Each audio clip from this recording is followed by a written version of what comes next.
Anything Alexia. My name's Alexia, and today we're gonna be watching another true story animation. And that story is called I'm Allergic to Water?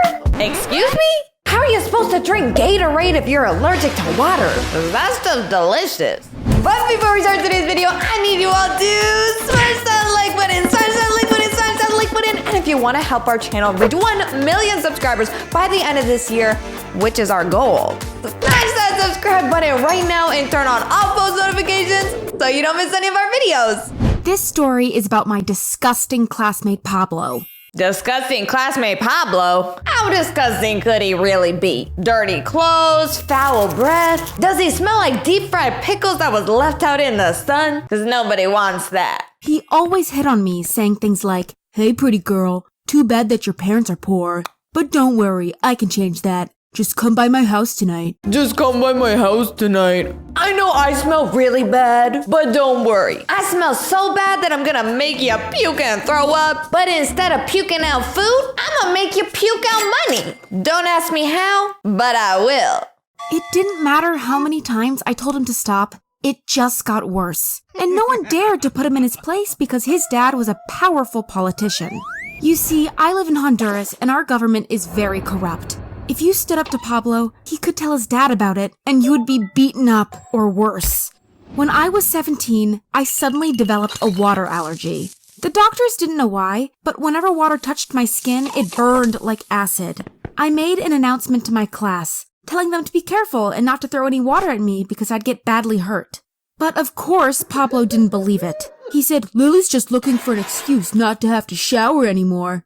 Then he dipped his fingers into the water bucket and splashed water in my face. Pablo dipped his hand into the water bucket? I thought he's supposed to be the stinky one. I guess the only time that he'll wash his hands is if he uses it to splash water into somebody else's face, only to hurt them. That's rude. I screamed and desperately tried to wipe the water off my face, but it was too late. Small rashes came up all over my skin and it was so painful. Pablo still didn't believe me though and said I had created the rashes by scratching my face with my fingernails. Bro, the girl practically looks like she got pepperoni slices all over her face. And you still don't believe her? Guess you're not a fan of pepperoni pizza. Luckily though, after class was over, my crush Simon came over saying, "Sorry that Pablo treats you like that. He's a jerk. Are you okay?" "Oh, sure, I'm fine." Wow. I've had a huge crush on Simon for years, and this was the perfect moment to finally ask him out. By the way, do you want to go to the beach with me this weekend?" "Oh, that sounds good, but I already have a girlfriend." Oh, no. He didn't just say that. Talk about a dagger to the heart. Because after that comment, I don't think she's breathing no more. "So I can't. I'm sorry." Oh, stupid me. Of course he has a girlfriend. He was the perfect guy after all. But 2 weeks later, our class took a trip to the beach anyway. I couldn't go into the water because of my allergy, of course, so I only played volleyball with my friends, and that's when Pablo came over. "How are you?" "Fine. What do you want?" "Oh, I still think you're lying about your water allergy, so..." That's when he pulled a water pistol from behind his back and squirted water right at my chest. Within seconds, my skin turned red and then I passed out. All right. I don't think this dude Pablo doesn't believe her. I think he's literally trying to oof her. He's burning her skin up more than I would burn a hot dog on a stick over a campfire. And I like mine pretty toasted. This girl's gonna be redder than the red inside of a bottle of ketchup. Redder than tomato sauce on pasta. Redder than the color red. She looking red, okay? I woke up again in a hospital where my mom who told me I had almost died. But guess who else was there? Pablo. I wanted to scream at him to go away, but I was too weak. He said, "I'm so sorry, Lily. I really thought you were joking when you said you were allergic to water. I already told your mom that my dad will pay for your hospital bills, and if there's anything I can do for you, let me know." That piece of garbage. Did he really think he could just say sorry and let his daddy buy his way out of trouble? No, Pablo. Sorry, sir. But we don't believe you. What, you're just gonna say sorry and then 2 seconds later dump a whole bucket of water over top of my head? Throw me in a high-pressure shower? Ship me out on some fishing boat with a hole in the middle? Cause I have the same trust in you that I have in my dog not eating the freshly baked chocolate chip cookies on my kitchen countertop. And that's not very much. No way! I pressed the buzzer for the nurse and told her to throw Pablo out of my room. But a couple hours later, he sneaked back in, wearing a cheesy mustache. He also brought roses and apologized over and over again. I gotta admit, it was kinda cute to see how hard he was trying to show he was sorry. So I let him stay and we ended up watching La La Land on his laptop. Maybe he was a good guy after all. He even slept on the floor next to my bed at night because he wanted to be near me in case something happened. In case something happened? You mean in case something he did happen? Because the only dangerous thing in that room is him. Well, and then once we walked out of the hospital together, he kissed me, and I let him.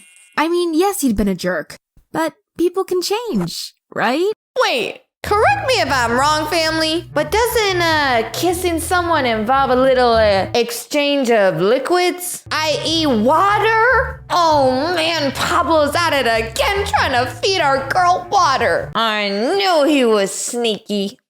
Our first weeks dating were awesome. We hung out at his big mansion that had a tennis court and a private cinema. But over time, his behavior got worse again. He pressured me into wearing sexy clothes and forbid me from seeing my friends. Sometimes he'd even order me to come to his house just so he could make out with me. And once he was done, he would kick me out again.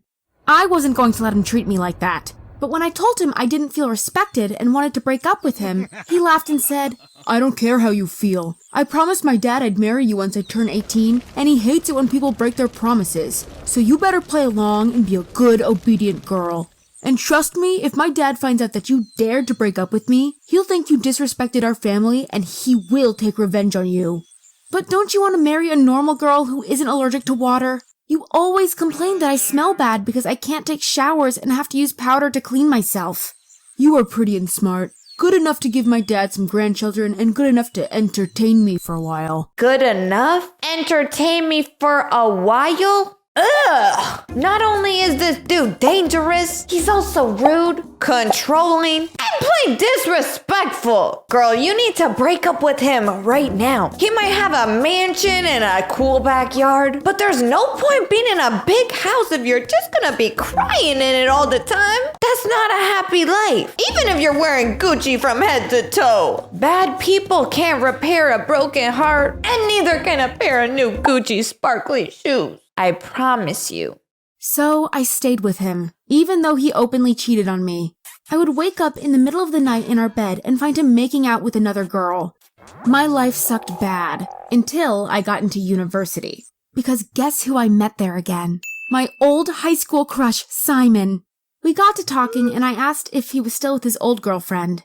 "No, I broke up with her after she got drunk at a party and cheated on me." "Oh, I'm sorry. But wow, she must be stupid to cheat on you." Oh, I'm sorry, but wow, you're single? So am I. Well, I guess not technically single because I'm with a controlling bad boyfriend, but he cheats on me and he's really rude and stuff, so I'm gonna say I'm pretty much single. You wanna go out? I mean, you are kind of the perfect boyfriend.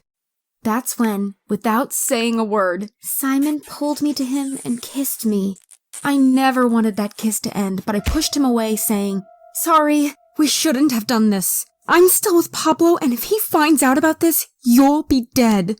"I don't care," Simon replied, and we started dating in secret. For a few months, I thought we'd get away with it. But one night, Pablo asked me, "I heard you are close friends with Simon from our high school?" "What? No! He's just in one of my classes. I hardly know him." "But Carlos told me he saw you and him holding hands." I responded, "Well, maybe Carlos is lying?" But I could tell Pablo didn't believe me. "You know what I have to do now, and it's all your fault." I started crying, begging him not to hurt Simon, but Pablo pushed me away and ordered 2 of his dad's security guards to follow him. After they left, I rang Simon and told him to immediately leave our city or Pablo would murder him. Simon understood and persuaded me to come with him, so we agreed to meet up at the city bus station. But before I left Pablo's house, I stole 2 small Inca statues. I knew they were made of pure gold, so I hoped they'd helped me and Simon to start a new life. You know, my current boyfriend is trying to oof my new boyfriend, so I thought before I'd leave his house, I might as well just steal away a little bit of gold. Cause I feel like that's only fair. You know what they say, an arm for an arm. I take his gold statue and he's literally trying to pull off both of our arms to kill us. We met at the bus station and fell into each other's arms, kissing passionately. Then we took a bus to Mexico. The whole journey, I worried about Pablo coming after us, but we arrived safely. It took several months to sell the statues, but we got a lot more money for them than I expected. We bought a small house in Mexico, and soon I got pregnant and gave birth to our son. Everything was perfect until one night, masked men broke into our house and took me with them. To make things worse, I have no idea what they did to Simon and my son. They drove me to a small private airstrip, and that's when I realized that Pablo must have tracked me down and was now bringing me back to Honduras. I cried the whole flight, hoping Simon and my son were still alive. Once I arrived, I was picked up by Pablo. He had a big grin on his face and said, "How are you, my sweetheart?" He tried to hug me, but I pushed him away, screaming, "What have you done to Simon and my baby?" Instead of answering, he just smiled and told me to get into his car. I had no choice, so I did what I was told. When we arrived at his house, I immediately felt like a prisoner. "Now that we are finally reunited, I'm gonna marry you as soon as possible. Let's say tomorrow." Marriage? The girl literally fled the country to get away from you. And you literally cheated on her every night when you were together. Why the heck are you so obsessed with making this relationship work? Newsflash, y'all aren't meant to be together. You never were, because you're a bad person and she's not really a bad person. And those two things don't mix. You know what I mean? And before you think of saying no, remember, I know where your mom lives. I was devastated. My son and boyfriend were gone, and now I had to marry Pablo. As a sick joke, he even invited my mom to our wedding. She was very happy to see me marry into a rich family because she didn't know how miserable I was. The ceremony was weird. It was only me, Pablo, the pastor, and my mom. At the altar, I asked him, "Why me? Why not some other girl?" "Oh, it's because the more you despise me, the more I feel attracted to you. Now shut up and kiss me." That was the beginning of my new life. I was a prisoner in a gilded cage, but actually it wasn't as bad as I had imagined it, because I was still allowed to go out as long as Pablo's bodyguards were with me at all times to make sure I wouldn't run away again. I drove around in armored luxury SUVs to go shopping, but it felt wrong spending Pablo's money because my country is so poor. Felt wrong to spend the money of your husband who forced you into being his wife and treats you like poop? Sis? How is that supposed to feel bad? If anything, I think you deserve to suck all the money out of him that you can to get him back for treating you this way. And I hated living in luxury while there were so many kids begging on the streets. Of course, I also didn't forget Simon and my son. I promised myself I'd run away and find out what happened to them, to see if they were still alive. But then the worst thing happened. Pablo had gotten me pregnant. Now I was trapped. There was no way I'd run away and leave my baby with Pablo, but if I took him with me, Pablo would hunt me down again. Luckily, when I gave birth to my second son, Lucas, Pablo's dad, Emmanuel, started spending a lot of time with us because he wanted to get to know his grandson. And as I got to know Emmanuel, I realized that he was actually a very decent man. That's why I told him how his son Pablo was mistreating me. His reaction surprised me. He said, "Yes, I know that my son is an idiot. He doesn't know how to treat a woman right. But I promise that if you raise my grandson well, so he's nothing like his father, I'll make sure he gets my full inheritance." Then he told Pablo to never disrespect me again or he'd regret it. I knew I was part of the family now and not just some bimbo anymore. Pablo's dad gave me my own house and the baby, as well as a monthly allowance. It's not a bad life, and I love Lucas dearly, but I'm also still thinking a lot about Simon and my first son.